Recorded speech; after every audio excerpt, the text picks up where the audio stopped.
तो इधर सीहोर की प्रभारी मंत्री कृष्णा गौर का एक बड़ा बयान सामने आया है। बुधनी में कांग्रेस से राजकुमार पटेल को प्रत्याशी बनाने पर उन्होंने कहा कि ओबीसी कांग्रेस नहीं बीजेपी के साथ है। ये कृष्णा गौर ने कहा। वहीं आपको ये भी बता दें कि उन्होंने ये भी कहा कि कांग्रेस सिर्फ बरगला सकती है, ओबीसी वर्ग कांग्रेस की हकीकत समझता है। वहीं विकास के नाम पर रमाकांत भार्गव चुनाव जीतेंगे। 25 अक्टूबर को नामांकन दाखिल होगा। बीजेपी के सभी नेताओं की मौजूदगी में नामांकन भरा जाएगा।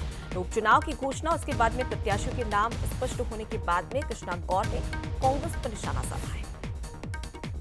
मध्य प्रदेश में 2 उपचुनाव होने जा रहे हैं और सबसे महत्वपूर्ण बुधनी रहने वाला है। विजयपुर में तो है ही टक्कर दिखाई दे रही, लेकिन राजकुमार पटेल को कांग्रेस ने चुनाव मैदान में उतार कर ये भी बताने का प्रयास किया है, जातिगत समीकरणों को भी आधार बनाया कांग्रेस ने। लेकिन बुधनी की प्रभारी मंत्री मेरे साथ है कृष्णा गौर जी। कैसा देख रही हैं आप बुधनी चुनाव को? कांग्रेस तो शायद जातिगत समीकरणों को भी साधने के प्रयास में है।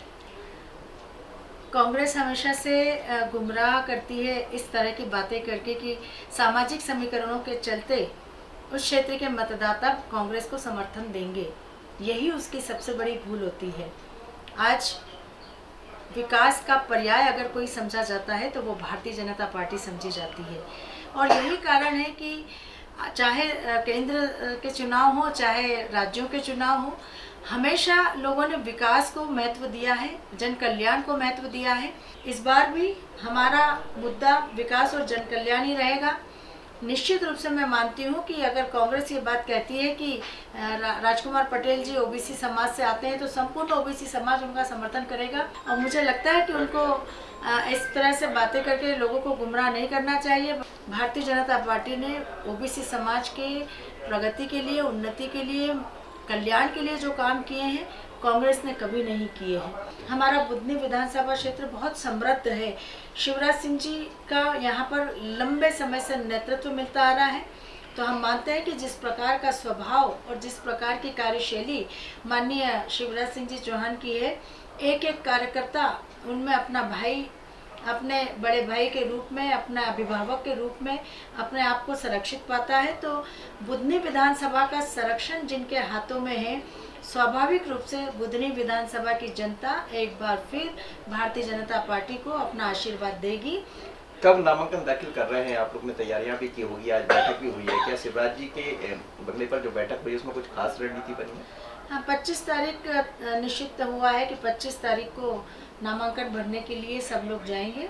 हमारा सारा वरिष्ठ नेतृत्व भी वहाँ उपस्थित रहेगा, माननीय मुख्यमंत्री जी भी रहेंगे और उसके साथ ही साथ पूरे एक एक बूथ से कार्यकर्ता वहाँ पहुँचेगा।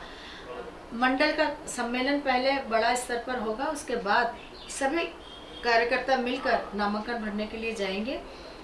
भारतीय जनता पार्टी वह पार्टी है जो जिसका प्रत्याशी भले ही कभी भी घोषित हो, लेकिन चुनाव अगर डिक्लेयर हो गया है तो भारतीय जनता पार्टी की संगठनात्मक तैयारी कई दिनों पहले से शुरू हो जाती है।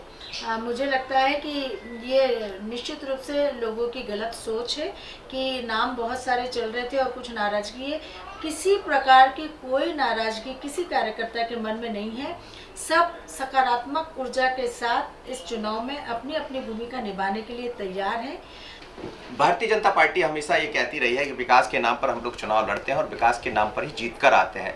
बुधनी में तो शिवराज जी जैसे बड़े सीनियर लीडर है और उन्हीं को आधार बनाकर बीजेपी आगे बढ़ने जा रही है। लेकिन विश्वास है कि एक बार फिर विकास के कामों पर मोहर लगेगी। लेकिन चुनाव तो चुनाव होते हैं, चुनाव के बाद समझ भी आएगा। बसनी के साथ मनोज सैनी, मनसनी भोपाल।